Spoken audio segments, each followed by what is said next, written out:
So hello mga kabosing, welcome back to my vlog. Ayan, as you can see mga kabosing, I'm here po ngayon sa my Al-Hawaj po mga kabosing. Nagpasa pa ako ng CB ngayon, kaya lang nagpasa lang po ako ng CB kasi patapos na po yung kontrata ko.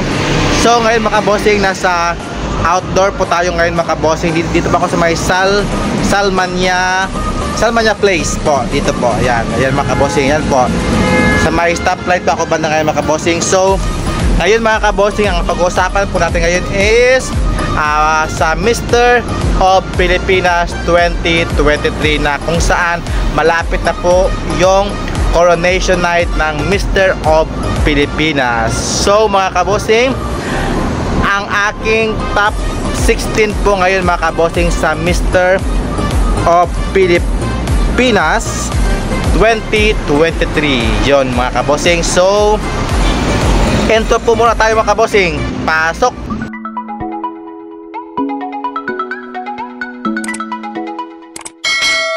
So ayan mga kabosing, i-reveal ko na po mga kabosing yung aking top 16 po for my final prediction para po sa Mr. of Pilipinas. Nagbe-base lang po ako mga kabosing sa kanilang figure, sa kanyang face, sa kanilang performance po when it comes their pasarela, at syempre yung kanilang projection mga kabosing, kung sino po yung may mas nakakaangat na appeal sa mga audience, at syempre sa akin pong vloggers po. Ayan mga kabosing, sobrang init po mga kabosing, yan, grabe. So ayan mga kabosing, for my top 16 mga kabosing is from Taytay Rizal. Here is the picture mga kabosing, ayan. At syempre for my top 15 mga kabosing is si Sambuan, Cebu. At syempre mga kabosing, yung my number 14 spot is from Batangas mga kabosing. At syempre yung 13 spot ko is from Malolos, Bulacan. Ayan mga kabosing. At syempre for my top 12 mga kabosing is from Bohol mga kabosing. Ayan. At syempre for my 11 spot is Laguna. Grabe yung pawis ko mga kabosing. Wait lang mga kabosing, sobrang init talaga.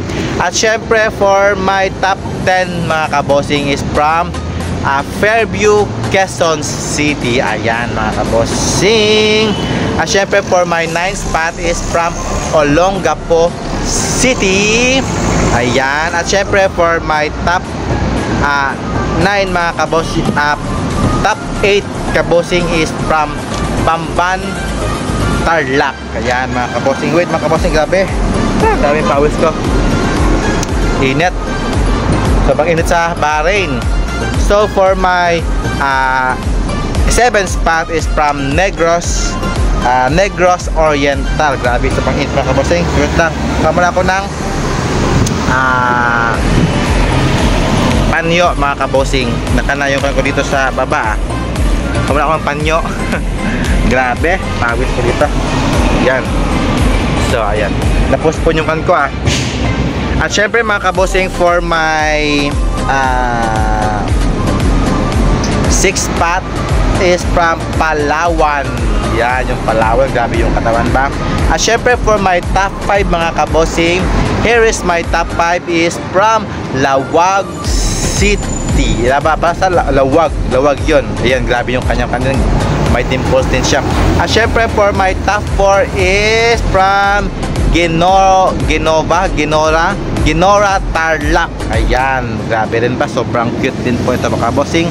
At syempre for my 3rd spot is yung from Pampanga. Ayan mga kabosing, si Pampanga kasi yung bet ko din ito mga kabosing, manalo.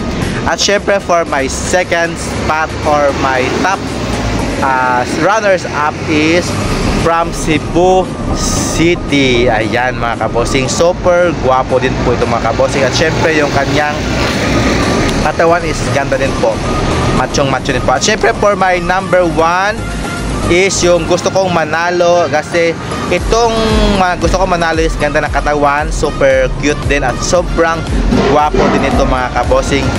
Walang iba kundi from Subic, Zambales. Ayan mga kabossing, super, di ba? Ganda ng katawan, di ba mga kabossing? Ayan. At syempre mga kabossing, maraming salamat po sa aking pag-subaybay sa aking YouTube channel. At don't forget to like, subscribe, and comments down below mga kabossing kung sino man po yung gusto nyong manalo para sa titulong Mr. of Pilipinas 2023. So see you to the finals. I don't know when, basta this September mga kabossing. So see you mga kabossing, have a nice day, good night, bye bye, keep safe, mwah mwah mwah, enjoy.